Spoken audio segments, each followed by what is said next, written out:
Yashodananda Prabhajanarandana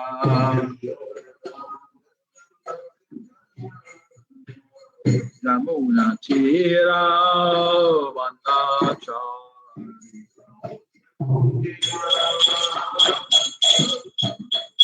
Jaya Radha Madhava Kundabihari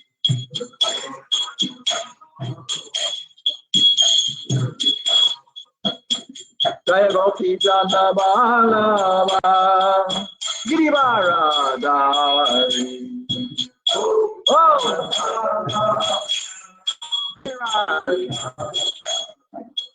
Shodanandana Braja Janarandana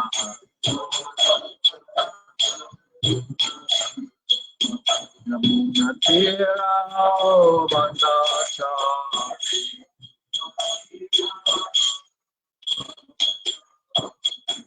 Namuna Tira Vandachari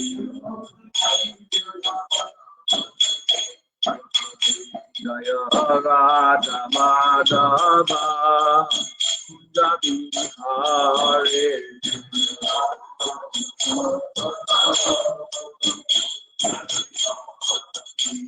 Hare Krishna, Hare Krishna, Krishna Krishna, Hare Hare, Hare Rama, Hare Rama, Rama Rama, Hare Hare. Wow, Krishna. Hare Hare.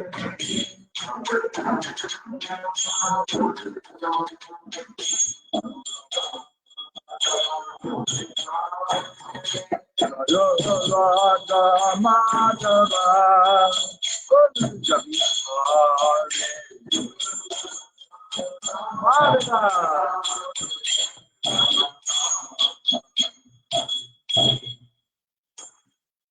Om Namo Bhagavate Vasudevaya Om Namo Bhagavate Vasudevaya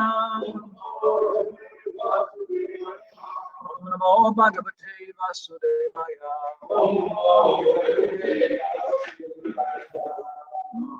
We made the announcement before the microphone was closed. I'll make it again. Hoy día vamos a presentar en inglés porque ayer por la tarde estuvimos presentando en español. Pero mañana por la mañana vamos a presentar en español. Ok. So hoy día, si no habla gringo, tiene que ir. Puede ir. Ok. Disculpa la molesta. Ok. Narayanam namaskrityam Naram chaiva narottamam Evam sarasvatyam vyasam Tato jayamudihaya Om Namo Bhagavate Vasudevaya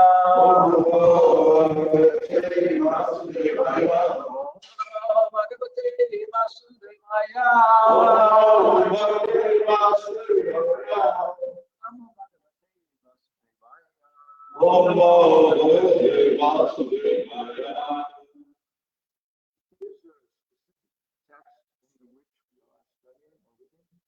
I don't know. We have first chapter here. That's what we left up on you in class. That one's Okay. Memory is a feminine quality. One of them. Yeah. Huh?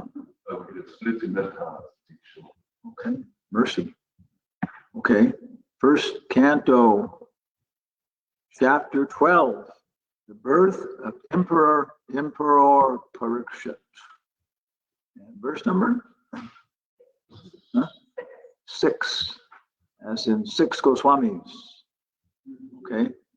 Or 666, sign of the devil, or 6666, first 4 verses of the okay, Srimad Bhagavatam, Canto 1, Chapter 12, verse 6. Kim te kama surasparha mukunda manaso dvijaha adi jahkaror mudam rajan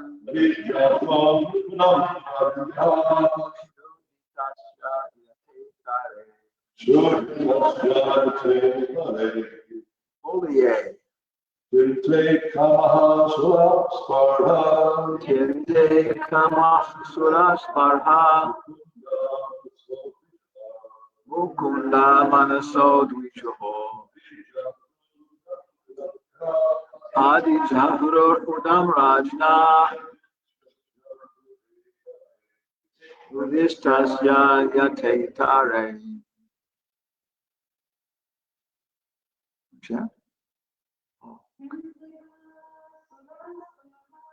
Kimte kama surasparha mukunda manaso dvijaha adika dharmuda rajna Juditasya yatetare.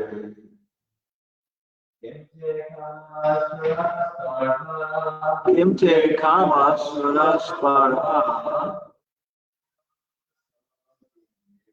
mukunda manaso dvijaha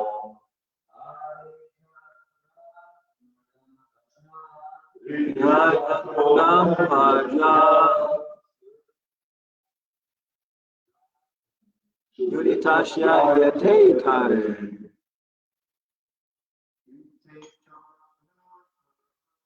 Kinte kama surasparha mukunda manaso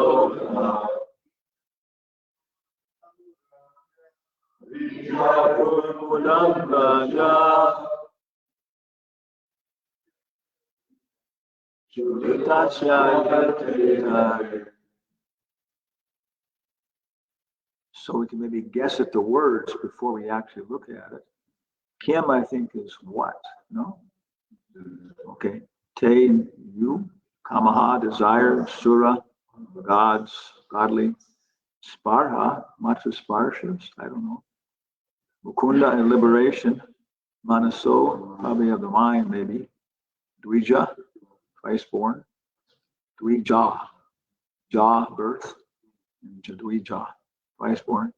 Adi Jachrahur. Adi may be original. Mudam may be delight or cannot speak. Udha. Rajna sounds like king. Kshudi. Kshudi Tasya. Sounds familiar. Yatetare. Huh? You're cheating. You're cheating. Yatetare. Yeah, probably yata. Yata and a. Okay, now let's look at word by word. Kim. What for? It's kind of like why. Huh? Te. All those. Kama. Objects of sense enjoyment. Sura. Of the denizens of heaven. Sparhaha.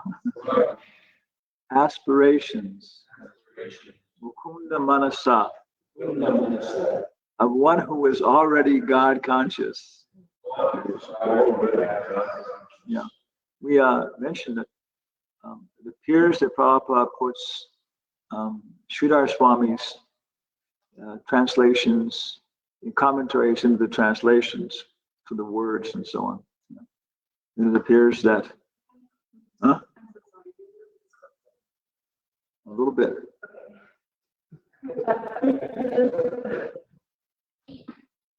Is it okay?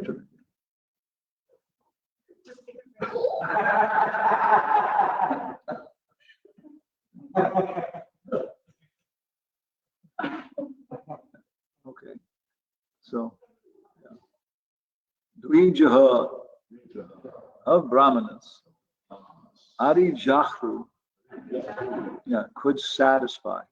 So you can also click on the red letters if you're using database.io, and it takes you to all the how that word occurs, in our Bhaktivedanta library.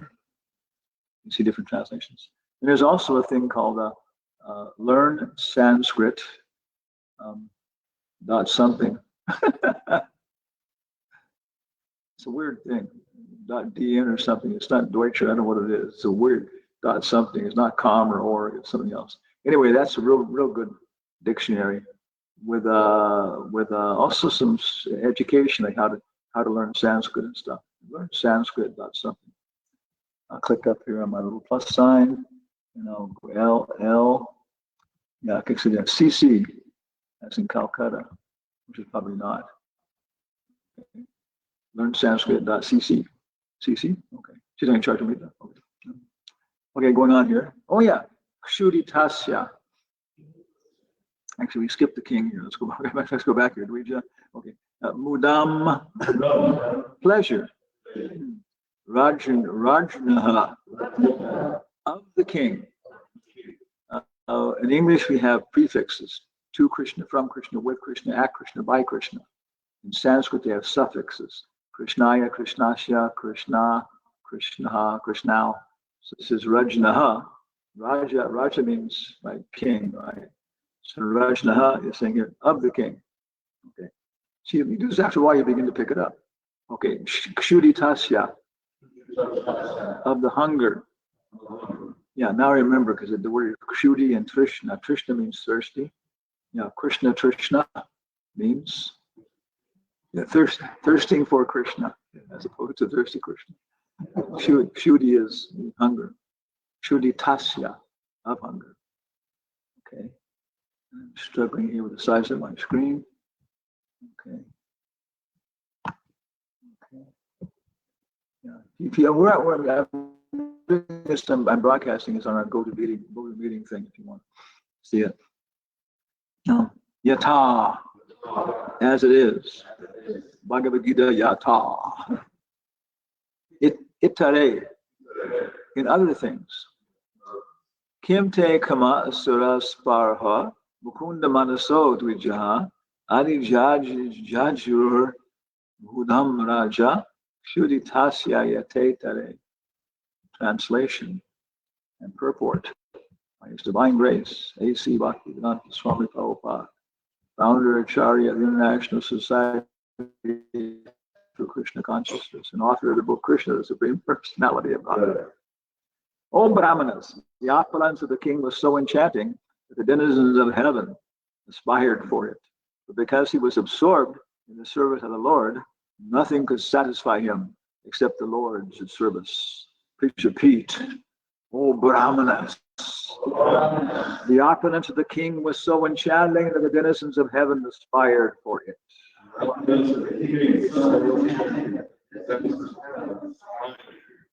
But because he was absorbed in the service of the Lord,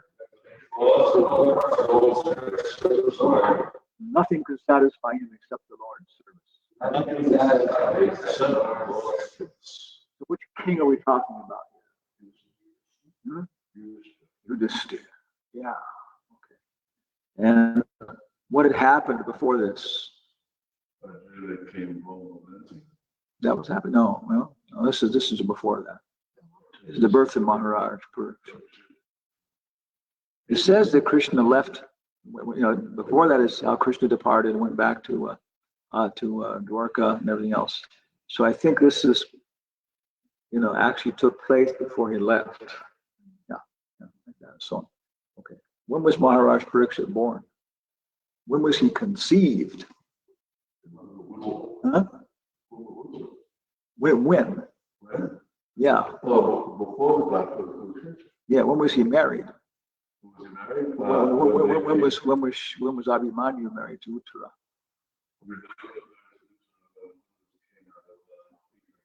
Yeah, but came out of exile, and it's okay. Have a deal. Give us the kingdom back. Yeah. And so then the whole thing started. So it was very quickly, within a short time before the actual battle. And it's the day of, I conceived a child. And he was killed. Things off very quickly here. And then, so that means, within 9 months of Gita Jayanti, a little bit before that, Maharaj Parikshit was born. And Bhishma Dev passed away, was it Uttarayana, which is like what, some winter solstice? And was that far? Okay. When the sun starts going to the south. Oh yeah, because they're below the hemisphere. Okay. So the solstice is the shortest day of the year. Right? Something like that. Yeah, that was this. So anyway, so Krishna was there until Bhishma Dev disappeared. So it looks like he would have been there, and I think that's what it says. It says that, he left and went to Hastinapur. And it says, okay, the sages are interested. Well, what happened? We started talking about the birth of Parikshit, everything else. Now let's get back to it here. So it returns to it here. There's it's a chronology, but it's a little bit, he kind of deviates and goes off discussing something else. Okay, you got that straightened out. Let's get back to the birth of Maharaj Parikshit. And that's what we're interested in, because we want to know why this book is so important. Well, because Maharaj Parikshit was asking the questions as Sukadeva Swami was talking. Okay, yeah. Okay. So, for example, there's a discussion between the Pope and Billy Graham. It's going to be, I want to hear that. Yeah. Billy Graham and the Pope. Okay, yeah. The Americans can relate to this. Indian guys can't relate to this. Do you know who Billy Graham is? Okay, you heard about him. He was a famous guy. Practically speaking, every single president, I mean, I don't know how long, but I know Truman went to see him, Roosevelt, every single president until he left his body went to see him. I mean, so he was practically speaking the religious de facto religious leader of the United States of America. Wasn't a bad guy either. His preaching was really associated with devotees. And he was very disgusted with how materialistic the modern world had become. Not a bad guy. How he would have accepted Hare Krishna. Like the epitome of television, TV evangelism. Yeah. He was really into the suffering of Jesus, stuff. How he suffered, took our sins and stuff. Pretty good. Yeah, could live with him. Yeah, like that. You could live with us. Yeah. What else? Billy Graham. Went to see him. Oh yeah. Another thing is, there's no poet laureate for the United States of America. It's not an official post. But by de facto, the poet laureate of the United States is the poet laureate of the Smithsonian Institute. Yeah. At the inauguration, they always have a speech, like give a speech. Okay. So it's very interesting. So these things, you have to have them. There has to be a poet laureate. There has to be a priest and so on. Okay. And every single time in this inauguration, there's always a discussion of what the First Lady wore, right? You see like that. Next day in the papers, there'll be Jacqueline Kennedy wore a pillbox hat, and how high her skirt was. There's no First Lady in the U.S. Constitution. But do you think it's a small position? No, it's like very tough. Yeah. So there's a social reality behind things which works. It has power, potency. So here we're discussing, Maharaj Parikshit and how he took over, and he had opulence. Well, what is opulence? What do you think there? You're Mr. American, average guy. What is opulence? Yeah, Maharaj Parikshit had opulence that the denizens of heaven would have aspired for.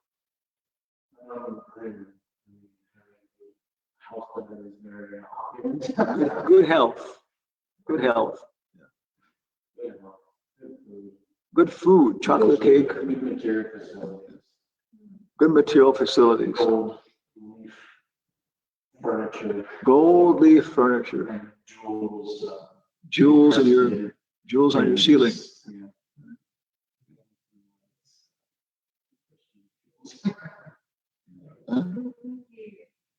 Like Krishna's opulence, because the renunciation, wealth, obviously, knowledge. Wouldn't that also be opulence and fame? Power, strength, beauty. Renunciation. Yeah.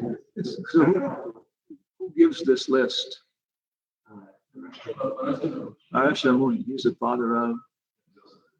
Okay, yeah. And the mother of Vyasadeva was Satyavati. Satyavati. She was. Remember, Satya something. I forgot her name. Yeah. She was a very fragrant girl. She smelled like fish for 2 miles. She was really beautiful. Only one problem. Yeah. She was one of two children. Oh, okay. Yeah, there was a boy and a girl. Boy and a girl. Yeah, and the fisherman found them. Oh, I found them. Okay. They found them, and then he went fishing, kept the fish up, and there they were. Okay, so I told the story here that and the boy was sent to I was telling you a story about how the fisherman found the two children in the belly of the fish. This is kind of common thing. And then the boy, what? The boy was given to King Paichalavasa because he was the reigning king at the time. Oh, okay. And that boy became the founder of the Matsya kingdom. Okay. It's covering a whole heritage. That's very interesting. Mahabharata. One thing is, it's just really ridiculous to try and think this is all invented. People just invented all this and stuff, and spread it all over the world. So it's all the same story as you're hearing in other places like that. So, anyway, yeah. So, Satyavati. Yeah. So, here, okay. So all these opulences are described, But one of the things is because the Prabhupada said you Westerners are so hopelessly impersonal. I remember when I was growing up, when the television broke and had to go into the shop, we were all freaked out because we had nothing. Every day we watched television and stuff like that. There was no television. What do you do? Yeah. Before that, it was radio. Yeah. Had to look at somebody else. Yeah. Separation from my laptop. And now it's ridiculous. You go into the airport, right? It's amazing. Everybody is like a family of 5 people. It's few words to each other, but everybody's on their devices and stuff. Maybe even texting. I've seen this, texting each other even. Yeah. People say in Spain that people used to be able to talk to each other, and they had all these interpersonal, cues like your posture, your face, and this kind of stuff. And I said, but now you see these younger kids, they have no ability to look at people. It's like that, I'll text you. Yeah. So, but other opulence is personal relationships, and it says, well, one of his greatest opulences was he personally. What was his personal relationships? Which were opulent? Relationship with ministers? He had a relationship with his ministers. Okay, very, very good ministers. Huh? Yes. 5 brothers who were all totally obedient, and in the Mahabharata movie, very good movie, Peter Brooks. Krishna is trying to tell Yudhishthira to take up the job, and he said, well, I shouldn't do it this way and that. This will cause a civil war if I claim my right. And Krishna in the movie says, truth seldom comes appearing as, the evil seldom, falsehood seldom comes appearing as falsehood. It usually comes appearing as truth in a certain way to fight it, So you should become the king, And then Bhima says, I am your neck and shoulders. Okay. And Arjuna says, I am your arms. And the twins say, we are your legs. That's the opulence that they were. We don't do anything without you. You're our head. When you need to get something done, I'm your arms. Okay. I'm Bhima. Yeah. So very, very. You can describe it here. It says that. Very, very great opulence. Different things you have there, boy. But you got, 4 brothers like this, and 4 brothers, and Draupadi, queen. She was, desired by all men, but just beautiful. But also, she was the daughter of Panchala.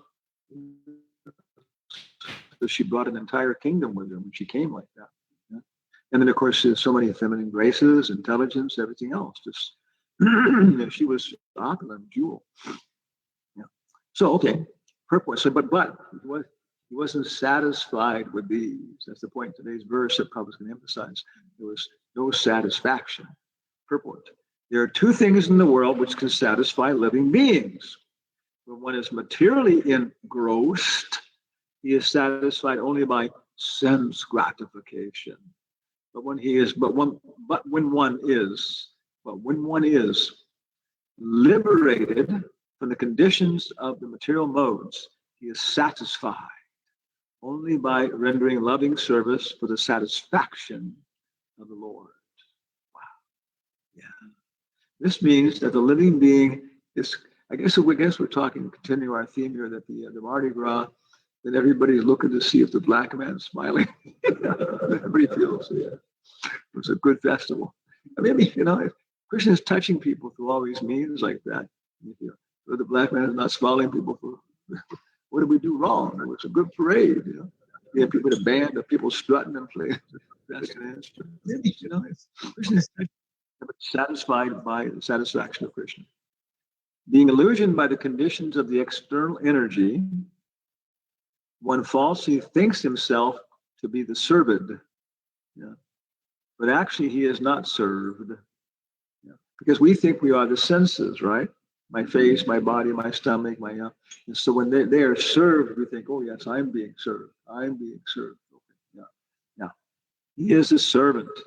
He is the servant of the senses, like lust, desire, anger, avarice, pride, madness, and intolerance.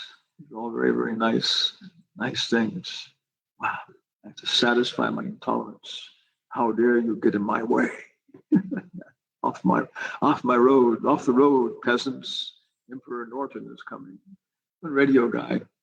It was a nighttime radio show, and he broadcast this music at the end that said, "Clear the roads, peasants. Emperor Norton is coming." That's, joking about it, but that's, it comes from, we can't tolerate things. So maybe go through each of these faults one after another. Lust, desire, anger, avarice, pride, madness. Wow. When one is in his proper senses, by attainment of spiritual knowledge, he realizes that he is not the master of the material world, but is only a servant of the senses. Yes. Always remember Hridayananda Maharaj's comments. Every man in the world thinks, I will become more powerful than the President of the United States. I will become, more strong than Arnold Schwarzenegger in his youth. I will become richer than Bill Gates. And they're thinking, I'm in good consciousness. Okay. So every man is thinking like that. But he says every woman in material consciousness is thinking, that's all right. Let him conquer the world. I'll conquer him. So, and what are the children thinking? I will conquer mommy. Yeah, this is the whole impression in the material world. Okay, I will become the master of the world. Yeah, different ways. At that time, he begs for the service of the Lord. Yeah, and thus becomes happy. Bhaktivinoda Thakur was begging for the holy names without being illusioned by so-called material happiness. And this is the cause of the modes. In the mode of goodness, you experience this world as a reflection of the spiritual world. Nobody in his right mind tries to eat, the reflection of it happen, right? They don't do it. It's not there.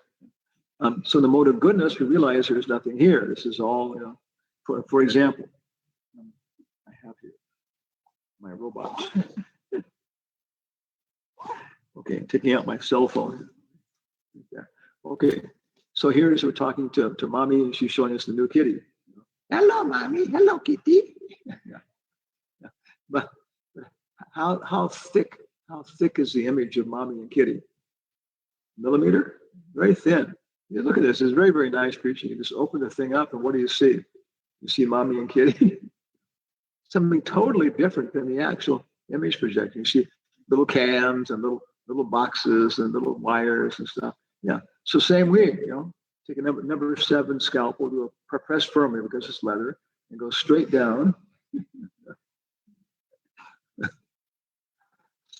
Yeah.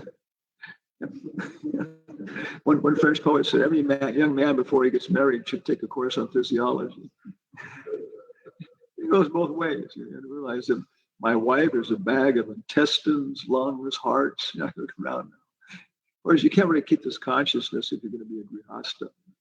But as sannyasi, you realize everybody's it's just small, big intestines, small intestines, big intestines, lungs, bile glands, stomach, esophagus. Take this off, take the skull off.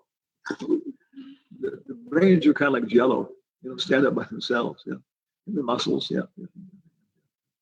One devotee, he was studying to be a doctor. He was doing his internship.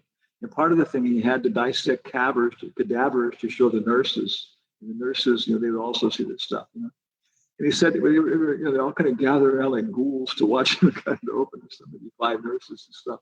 How do you get it open? Okay. He said, but when he cut the breasts of a woman, they all flipped out. All these 5 nurses went, ah! That's female consciousness. There's a breast. Okay.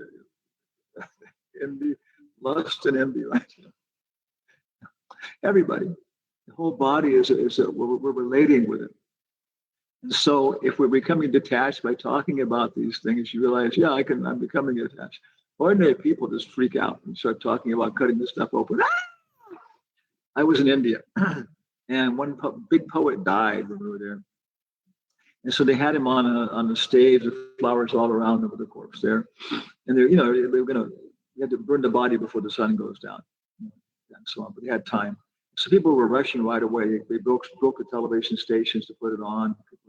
And then something like the prime minister almost, someone got there, and he was sitting. And everybody's talking about him, how he contributed so much to the country. It was a great loss.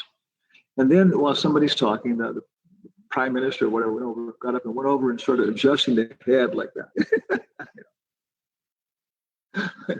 So in America, everybody, Donald Trump is like adjusting Donald. Like that. Everybody would just freak out because he's touching a dead man. But in India, you're not touching a dead man, you're touching a dead body. Yeah, very clear distinction. Maybe you're still losing it. When I was going through downtown Calcutta at the same time when I was there, and a big advertisement for a new candy bar. And it was chocolate on the outside and orange on the inside. Body and soul, the best. Yeah. Okay. It's just the consciousness is there. With one moron who lived in our area out there in Tagore, I've been before. I was on the way, VIP road on the way to the airport. One of the little bar area, some of the houses back in the jungle a little bit. So this guy was a moron. And he had intelligence of maybe like about a 4-year-old child. I mean, he could carry on. He could wear clothes and stuff. But he just wandered around the neighborhood and slept in doorways and talked to himself, like a pet, like a little dog or something.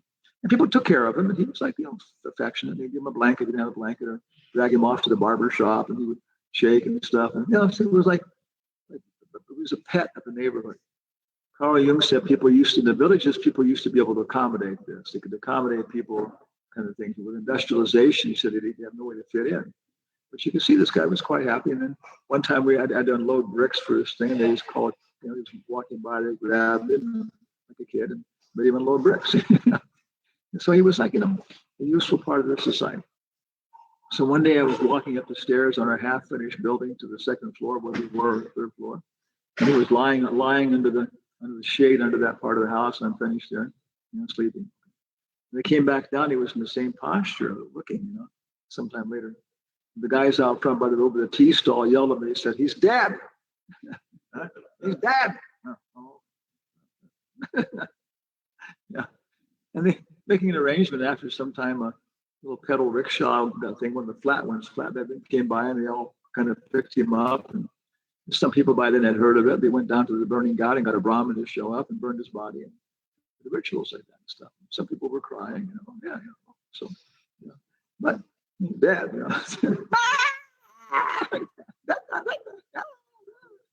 So many times in India you see this. So people, we begin to realize the necessity of the illusion, but the illusion is created by the modes of passion and ignorance. Okay, the mode of passion makes you think that this thing has a future. Yeah, there's an apple sitting there. Okay, yeah, but I can bite it, or I can peel it, and then I can fry it in some ghee. Okay, and then I can just pour some water on it with some cinnamon. And then I can offer it to Krishna. Yeah.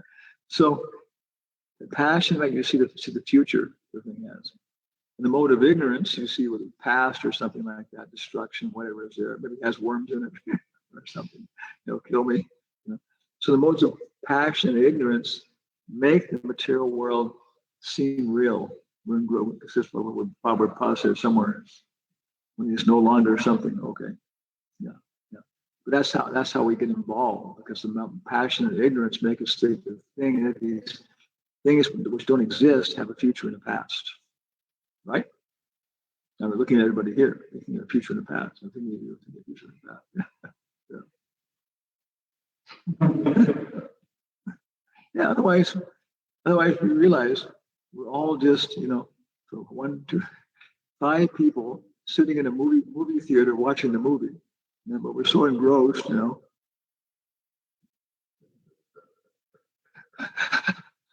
Oh. Anybody ever see Wait Until Dark? With Alan Arkin? That was a spooky movie. Came to UC Davis when I was there, and Audrey Hepburn was this poor blind girl, and these guys have smuggled some drugs in a doll, $1 million worth of heroin or something. Somehow or other ended up at her house by mistake, and they called up her husband as a photographer to go off to Queens or something in New York. Bogus thing, need some money. And there's 2 thieves who are basically good-hearted guys, want to get the money. She won't reveal who the doll is, but Alan Arkin, he's a good actor, really an evil guy. He's evil. So all these double twists, because in the end they say, well, we killed off the evil guy. You're not going to bother you anymore. But actually he killed them. Okay, she's blind. She can't see all these things. Now he starts taking pantyhose and just in front of her face like that, with like that. So she's, and he starts burning paper so she can smell it. This guy's evil. Pretty good. Yeah. So finally she tells him something like, okay, it's down the street or whatever. And he comes back and now it's nighttime. And she's broken all the lights in the whole place except one right next to her, So he's going to get her again, and she says, okay, then she breaks that light, it's completely dark. She says, now, it's evil. And she throws something in his face, acids, photographic chemicals. So okay, now she's winning. But then you hear the refrigerator come. She hears the refrigerator come on. And she realizes she forgot to break the light in the refrigerator. It's really good.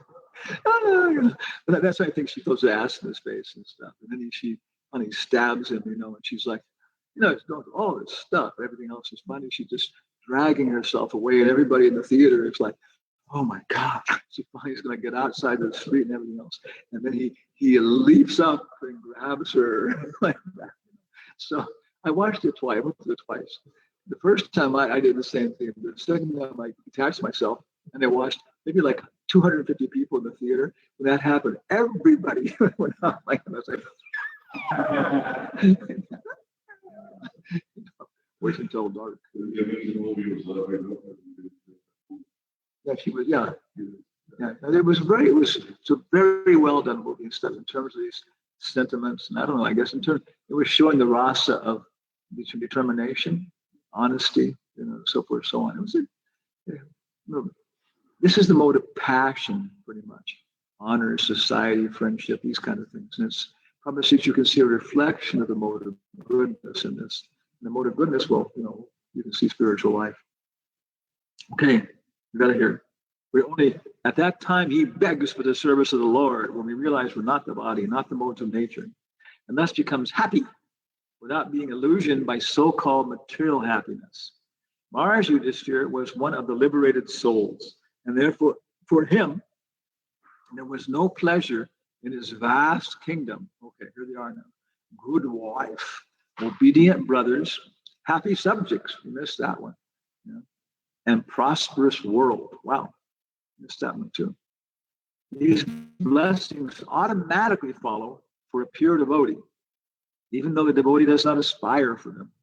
Hansadutta had a very nice analogy, you probably got it from Prabhupada, that when you put a flower garland on your body, you don't have to put a flower garland on your shadow. Yeah. So if your spiritual life improves, you don't have to, worry about your material life. Yeah. But I lost all my money. All these things happen. What is that? How do you feel? I feel better, actually. So my material life improving? Yeah. Not from somebody else's standard, but from this and that, it may be improving. Okay. The example set herein is exactly suitable. It is said that one who is hungry is never satisfied for anything other than food. By anything other than food. Very nice. The whole material world is full of hungry living entities. This is a very famous verse. I remember now. Very famous purport. Hunger is not for good food, shelter, or sense gratification. The hunger is for the spiritual atmosphere, fish out of water. Due to ignorance, only they think that the world is dissatisfied. They think that the world is dissatisfied because there's not sufficient food, shelter, defense, and objects of sense gratification. That is called illusion. When living entity is hungry for spiritual satisfaction, he is misrepresented by material hunger. The foolish living entities, the foolish leaders, cannot see that even people who are most sumptuously materially satisfied are still hungry, because they go on trying to stuff it in until it's making them sick, they can't breathe, and everything else. What is their hunger? Hunger and poverty. His hunger is actually for spiritual food, spiritual shelter, spiritual defense, and spiritual sense gratification. These can be obtained in the association of, where do we go here? The Supreme Spirit, Lord Sri Krishna. And therefore, one who has them cannot be attracted by so-called food, shelter, defense, and sense gratification. Obviously, these are his personal ecstasies about this. Of the material world, even if they are relished by the denizens of the heavenly planets. You can drink beer with the dogs, or you can drink nectar with the gods. But Baba said, there is no difference between, what's it go? Indra's wife is Sachi Devi. Yeah. Baba said, there is no difference between having sex with Sachi Devi or the bitch in the street. Probably. Yeah. Okay, I'm drinking nectar with the gods. Yeah. Yeah. It's no different than drinking beer with the dogs. Dogs like beer. Yeah. I mean, different dogs. Some like elephants like beer. Yeah. Yeah. Ants like, guy discovered ants like no rats. Remember him, the guy, our friend there, over in that city where we used to go sometimes, who was a Bengali guy, professor? Huh? But he was a professor where you used to go for preaching, was on the, was it Moscow, Idaho, or whatever it is. Yeah, the university there. Yeah. Abai was Abai or something. He was a PhD, was doing research. He was doing research on a project for sleep, the U.S. Army. They're trying to deal with, with the scientific methods of doing the sleep, getting speed to all the soldiers. Yeah. So one of the things they were doing was investigating the reaction of rats to different things like that.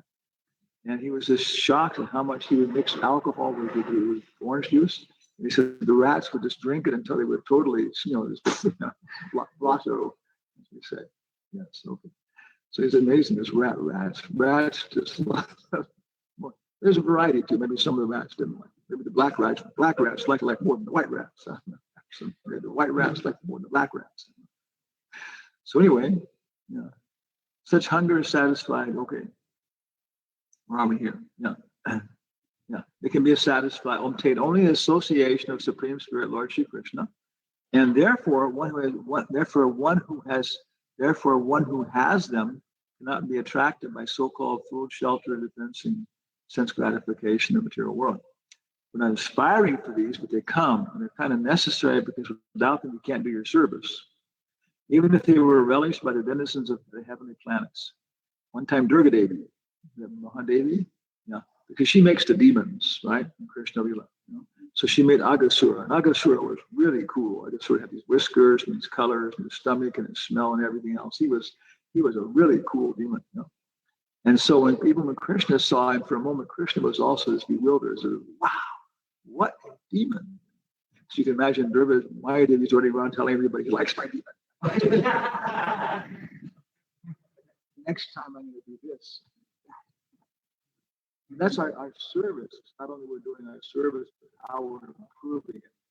Like that gives us satisfaction. Yeah, now I did this and stuff, and I'm getting better at this. Yeah.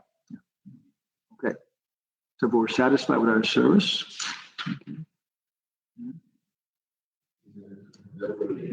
Huh? Therefore, in the Bhagavad Gita 8:16, it is said that the Lord, even the topmost planet in the universe, the Brahma Bhuvanaloka, where the duration of life is multiplied by millions of years by Earth calculation, one cannot satisfy his hunger. Wow. Such hunger can be satisfied only when the living being is situated in immortality. And immortality is the first thing. Otherwise, basically Albert Camus got the Nobel Prize for realizing that they were going to die. His literature, The Stranger, The Myth of Sisyphus, famous guy, a French guy, intelligent guy. But he kept coming up with this point of all these characters would go through all this stuff, and then they would all realize, well, what's it all worth if you're going to die? You get all these. He who dies with the most toys wins, right? That's so an Australian guy that said, he who dies with the most toys still dies.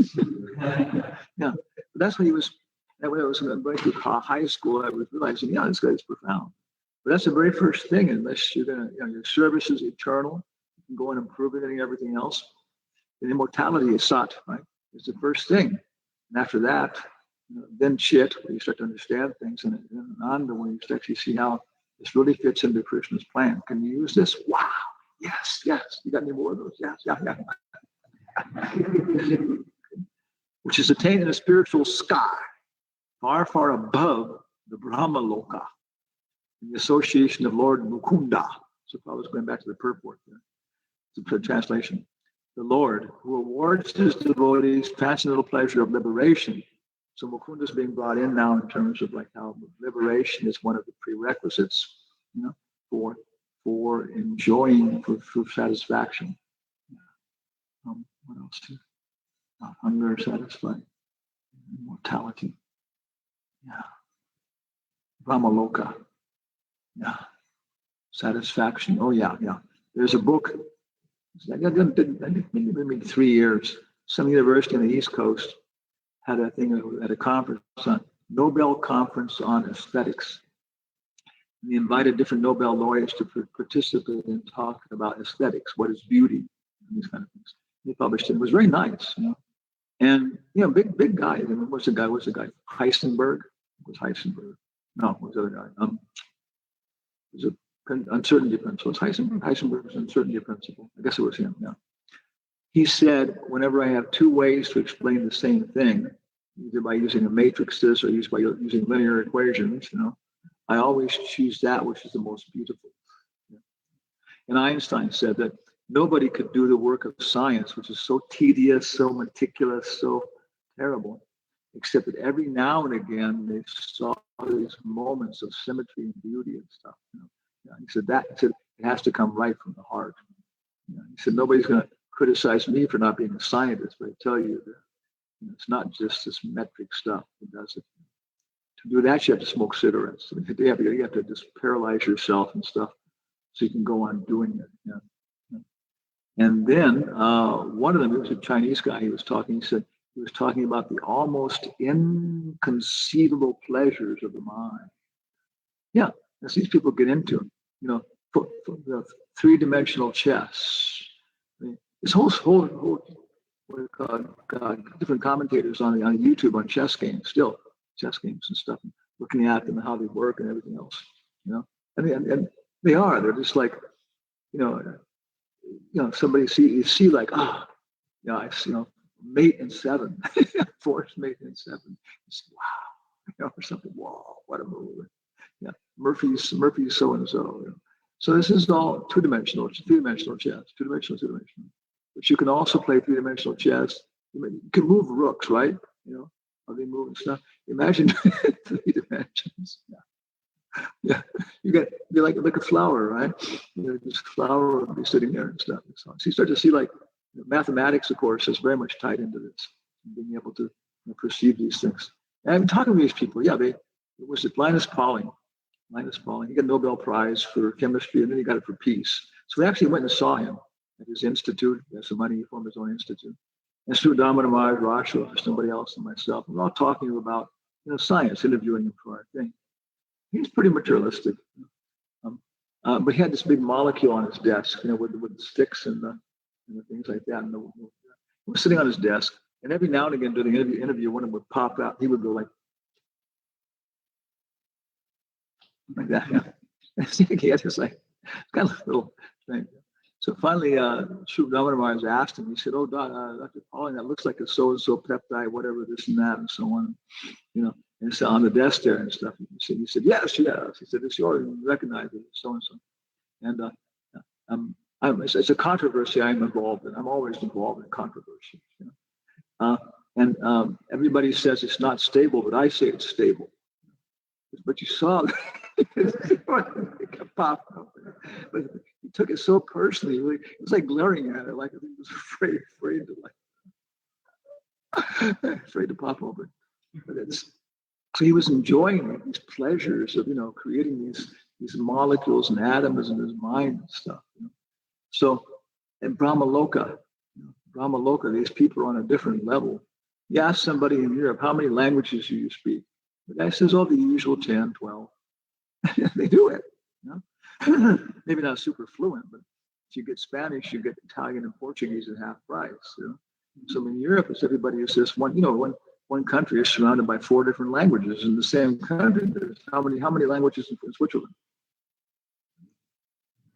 French, German, and English. And it's divided into different cantons, Schweiz, Deutsch, and stuff. We Americans, North America, one language. Sometimes occasionally you got to deal with your gardeners who speak Mexican. Ostrical Mexican. Yeah. Yep, partner. So this is new for me. I'm seeing how the M probably goes back into the Sanskrit. This is the word mukunda. And he's talking about, that in terms of satisfaction, one necessary requirement. So, any comments, questions, complaints? First,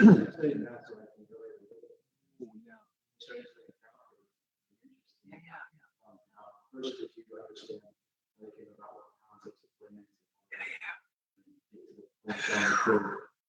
it's really complicated. But then they have all of these formulas that they come up with that just simplifies the whole process.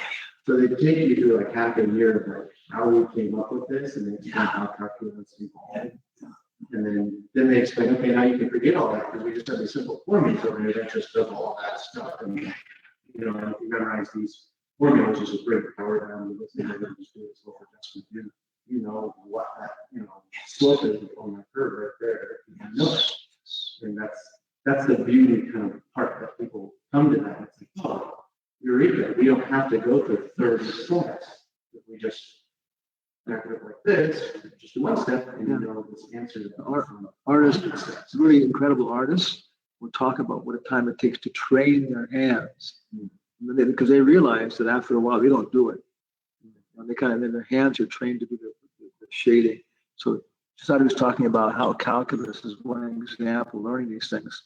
In the beginning, they showed you how you build it up, because you can assemble different formulas for different situations. But after a while, you get certain formulas. For example, there were formulas on calculating trajectory, which were different total formulas, which were top secret. They were locked up, because with those you can calculate, how rockets and stuff are going to go, and you can hit them there. So we're formulas for calculating trajectory and so on. Because there are many calculus formulas for different situations with related rate problems. The more clever they are, the more efficient they are doing. Yeah. You get faster, and that's what it's like. Yes. Because you got to do it very quickly when the rocket's coming at you. You got to do it very quickly.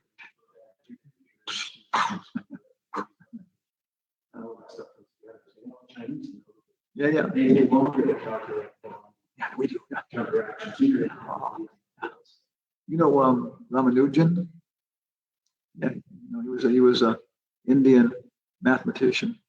He was kind of poor guy in the village, whatever. And his teacher had one book on all the Euclid's proofs. He went through and just did them all. And Professor Mao was amazed. So somehow or other got through different things like that. He ended up in England, and then one of the biggest mathematicians there kind of took him as his protege and stuff.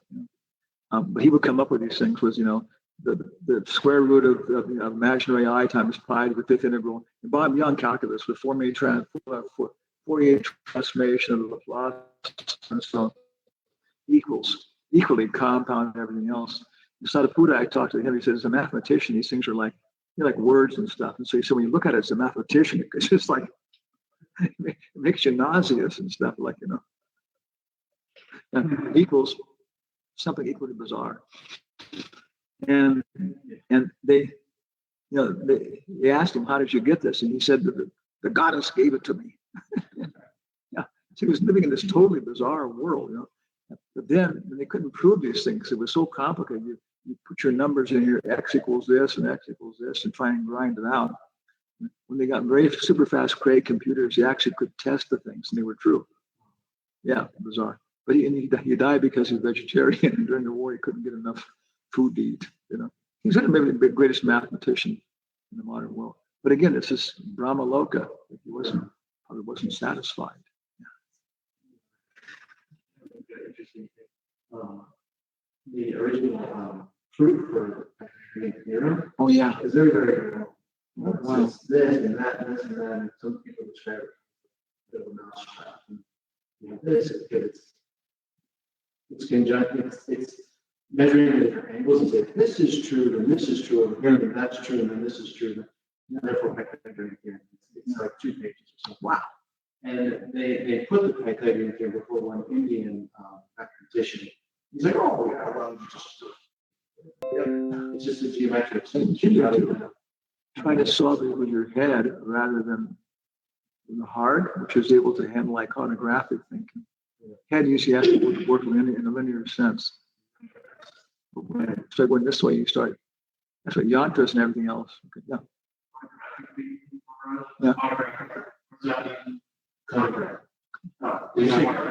Iconograph, icons, yantras, and it's all in psychology, but you see this, they work. I mean, everybody who's had any kind of correspondence between Oriental psychology and Western has come to the point that psychology in the West is third class. So we're a third world country in terms of sociology and psychology, whereas Asia, so many things more sophisticated. Yeah. And that's what it means is you can do things faster. Social relationships, arranged marriages. Nicely arranged. Yeah. I mean, it's hell. Like you go in junior high school, dances. Who's going to take me to the big dance? It's hell. So I asked this girl. It's just miserable. But okay, so your parents. I didn't talk to Indian boys and everything else. They think it's great. Your parents, they know you and stuff. They check around everything else, and they find some reasonable girl, reasonable guy, and judge, okay. Then we'll fall in love. Of course we'll fall in love because we both like the same things. We both like the same thing. Yeah. Love is first you fall in love and you get married.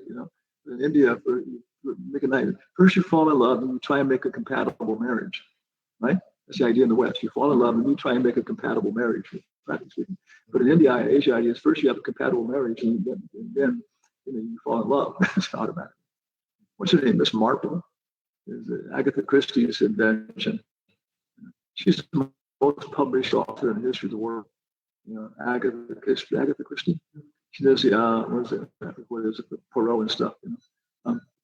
Her mother wouldn't let her learn to read.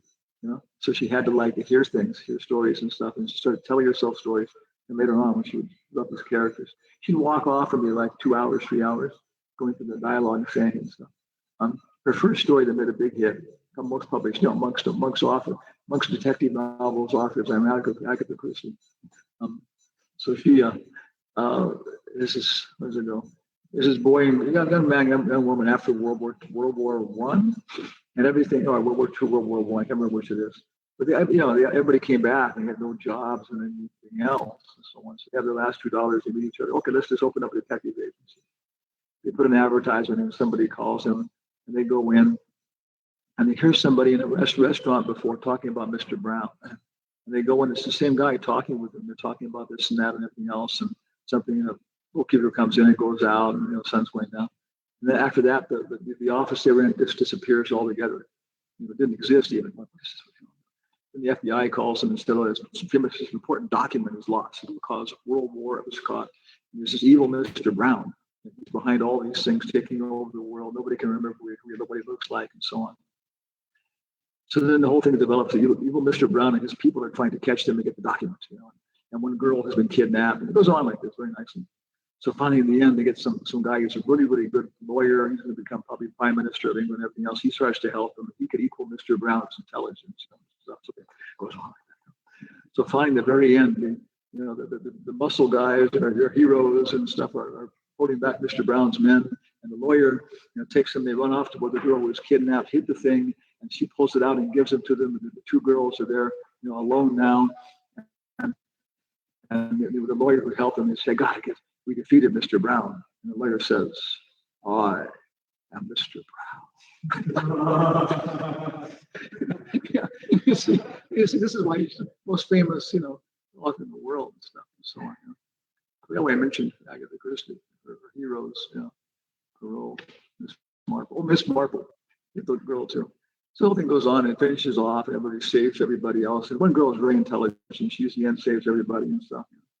And then Miss Marple's talking to somebody, a friend or a cousin or something, younger man, explaining what's going to happen. He says, okay, she's going to marry him, and after 6 years, she'll make him into the man she wants him to be. You got to do this and everything else. So she'll make him into the man she wants him to be after 6 years, and then she'll fall in love with him.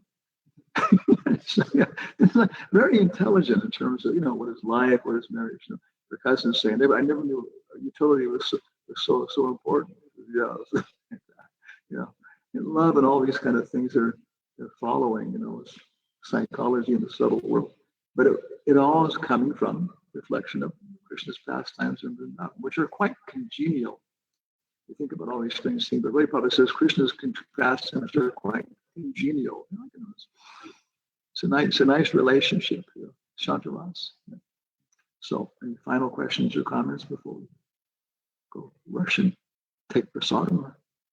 One of my earlier talks, you were talking about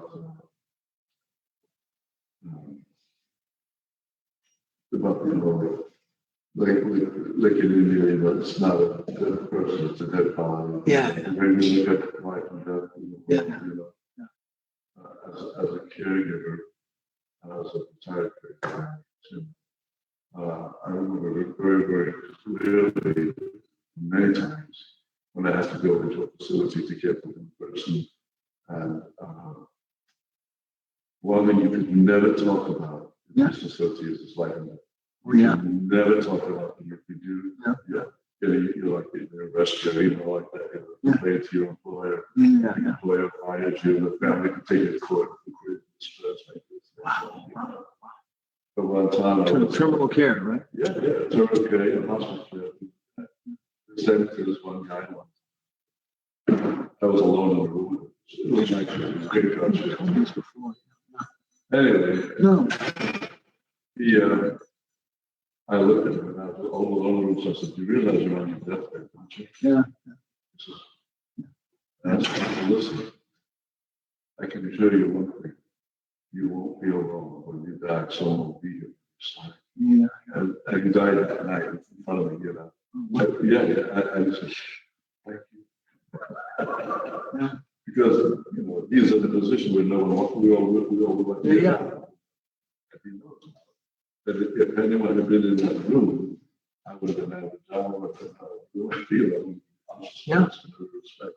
Because they don't allow it. They don't know how to deal with it. Yeah. One of the people we deal with is Bernardo Nantes in Argentina. He translated Jung's Red Book into Spanish. Very nice person. Oriental philosophy at university. He started his own institute because he wasn't at the university. They allowed him to study Oriental studies. He wasn't satisfied with that, so he started his own institute, which is called Fundación Vocación Humano, the Foundation for Human Vocation. So when you graduate from the institute, your vocation is not plumber, lawyer. It's human being. You graduated, I'm a human being.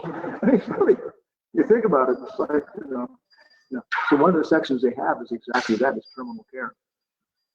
And so we were there, and talking to us for a long time. He took us around, and the section on terminal care training was going on, and these 6 students, and they just wanted to talk to us, about how we dealt with it and everything else and so on like that. But it was specific to what you're talking about, is because, then you can talk to the family members and everything else, you just tell somebody this, like you say, we'll be here till the end, and you're going to discover, before 1940s and 1950s, you talk about like how you're dreaming and you understand these things.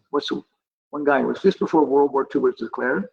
He was a head priest of the biggest Catholic, I think, what's it called, cathedral in New York. And then it was actually he was giving the graduation address to the soldiers at West Point. And he said somehow or other, this is before the war, 2 days later it happened. He just talked about death, He said, what is it like? And he said, I remember my mother told me, it's like, sometimes you fall asleep, little child, and your father takes you and puts you in, when you wake up in another room, that's what it's like. Very nice thing. Father takes you wake up in another room. Okay. And so, but then right after that, of course, the war was declared, and how many of these people graduating from West Point, were going to die, or something else. It was inspiring. But that's the kind of, we just don't know how, and we're not trained, now to give some perspective on it, and stuff. And what to speak of actually being able to experience this. You're a Christian, you're singing hymns and everything else, and doing things, you begin to realize, that's my senses, I controlled them. That's my mind, I controlled it. I control my avarice. I must be something else. When I sing these prayers and stuff, okay. I'll talk to you, Don.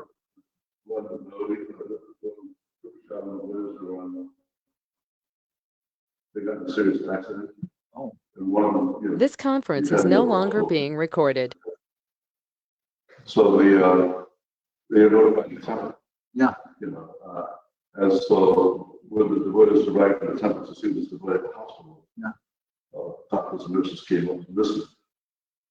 He's not going to make it. His injuries are too serious. Don't say that to me. So what happens is the way to go into his room where he's at. So Jack, the doctor said, you're not going to survive. Focus on Krishna. And all of those things. We're going to be in the walk of Krishna today. Socrates said every philosopher is just waiting to hear that. He would commit suicide, but it's not permitted.